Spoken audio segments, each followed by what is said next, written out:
I think it really opened eyes in the city She's talking about what we found inside this Aurora motel. that um, maybe we were not told the truth. A motel that sits in the middle of Marcia Bergen's council district. I think what happened there is not what was intended to happen. Federal tax dollars provided more than $1 million to transform this 122-room motel into a destination for homeless residents needing a place to stay after testing positive for COVID-19.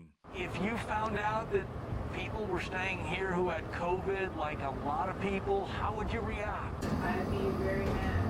I would want somebody to because I was listening to them. Our hidden camera investigation uncovered a problem that surprised Aurora city leaders. Did you know it was a COVID hotel? No, I did not. When you were here for that month, you didn't know? No, I had no idea.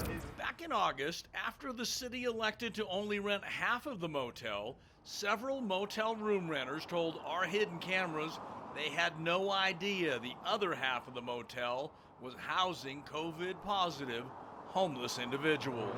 I thought it was important. I came back and told you that this motel has housed COVID patients since April. What's your reaction now knowing the truth? It's messed up because that put me at risk without me even knowing. The lady in the wheelchair who was rented a room in that hotel, I don't blame her for being upset. I would be upset too. People coming in from out of town, do they know what they're checking into?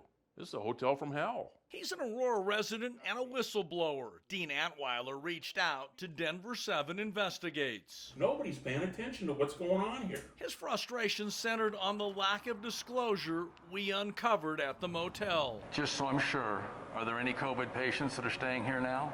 No. Have there been any recently? None. Not last week, not last month. No. And there are also questions about the amount of money, Federal CARES Act dollars spent for the facility. Our review of the records found taxpayers spent $1.1 million to provide housing and meals for those homeless COVID positive individuals. And when we analyzed those numbers, we found during the 5 months the motel was used, only 116 people moved in. On average, only 24 of the 122 rooms were used per night. That boils down to a cost to taxpayers of nearly $300 a night for a room in a motel. The city doesn't give a damn. They don't think the taxpayers are paying attention. After watching our investigation, in hindsight, could this have been managed better? I believe it could.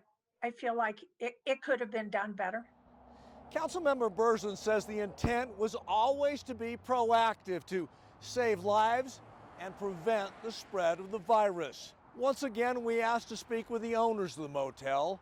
Our request for an interview in response to our reporting was declined. In Aurora, I'm Chief Investigative Reporter Tony Kovaleski.